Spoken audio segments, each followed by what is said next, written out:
raise your hand, keep up for me for a second.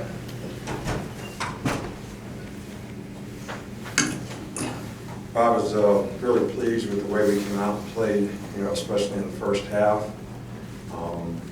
Mac did a really good job of executing the offense. He was very efficient and effective in the passing game.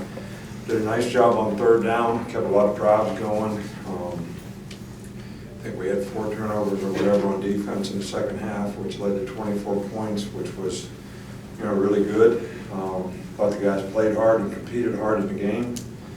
And we could have finished the game a little better in the second half, but had the opportunity to play a lot of players, got a lot of experience, with some of those players, and I think that's probably the most important thing, for our team right now. So, this was a game that, if we'd take any rat poison, we wouldn't have been focused on this game at all, based on everybody else in the community and the media, and, the fans and the questions I get asked on the radio show, and Nick at noon, I get asked about the next game, and we had this game.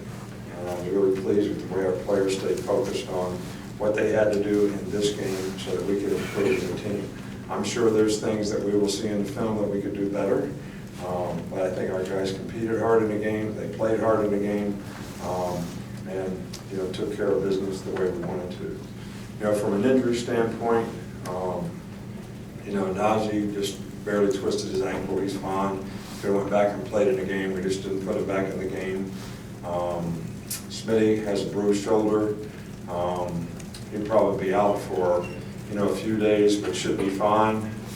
Shaheem Carter went out with a little knee sprain, he'll be fine. I don't think we have anybody that's significantly enough hurt. Cajo has a fractured hand, which will be fixed, and he'll be able to play in the cast. Tua is doing really, really well. He's on the Ultra G already, running on the Ultra G. We expect him to return to practice by midweek, this week. I don't know what he'll be able to do or how much, but that's sort of the prognosis for where we are right now. So anyway, all in all, good team win. Coach, we'll start on the right with Charlie. Just following up with a couple of injuries, do you have an update on Evan Neal and Landon Dickerson? It looked like both of those guys left the game. Yeah, Evan's got a little bit of a groin strain. Probably could have kept playing with it. We took him out. Evan Neal, got hit on the knee. Should be fine. Probably could have played. Just took him out. Come back over here on the left with Michael. Those first few drives, how important was it getting the running game going? It looked like that was a pretty big focus around. Well, I think that the challenge for our team was, and I challenged all the players on offense, that first of all, Mac, you got to be the commander-in-chief here. You got to run the offense. You got to be the leader. You're not a sparring partner anymore, so that's up to you. And everybody else on offense needs to play well around him, so that it's going to be an easier game for him, so he can just focus on what he has to do to execute the basics. I thought we did a pretty good job of that, and our ability to create balance, run the ball effectively, and we threw it effectively as well. And just had a couple occasions where we had some pressure in the pocket, but for the most part we were able to execute and throw the ball, and led to a lot of third down conversions, which kept a lot of drives alive. Stay on this side with Brett. Didn't see much of Jared Bain tonight. What's his status, and what do you think of Daniel Wright in that? He was. We could have played him in an emergency. He has a pulled groin as well. Not bad. He was able to practice some of this week. We felt comfortable playing with the guys that we were going to play and not make them worse. So, we're hopeful in a couple days that he'll be just fine. Back to the right there. Based on how you teach it in assignments, how would you kind of assess the way that your corners have played this season, Trevon and Patrick? I think pretty well. I think we put those guys in bump and run a lot.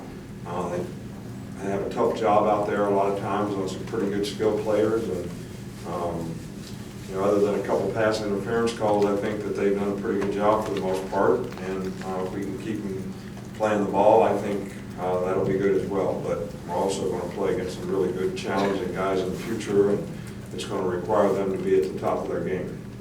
Stay on that side with JNCW. What'd you see out of Terrell Lewis tonight in his game? What'd you see out of Terrell Lewis and how he played?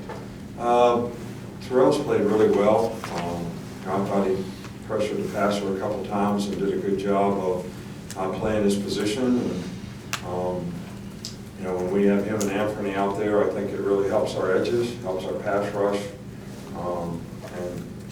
I never know until I watch the film for sure, but I thought he had a pretty good night. We'll finish up with Tony. How did you see Mac progress throughout the game? It seems like you started with some short pop passes and then he was able to kind of air it out later on in the game. Well, I think it's always the plan with the quarterback. If you can give him some easy completions early in the game, it's always helpful confidence-wise, but we do that even with Tua when he plays. But we weren't afraid to throw the ball downfield, and we weren't afraid to do anything that we normally would do with Mac, and I thought he did a really good job in the game and played within himself and, made really good decisions. One time he could have thrown the ball in the flat down in the red zone and tried to hit Jerry in the corner of the end zone and overthrew it. But, like I say, there's always something. We're always trying to be perfect. We never can be. But somewhere along the way, we want to get to excellent, and we're still working on that part. All right, guys, thank you. All right, thank you.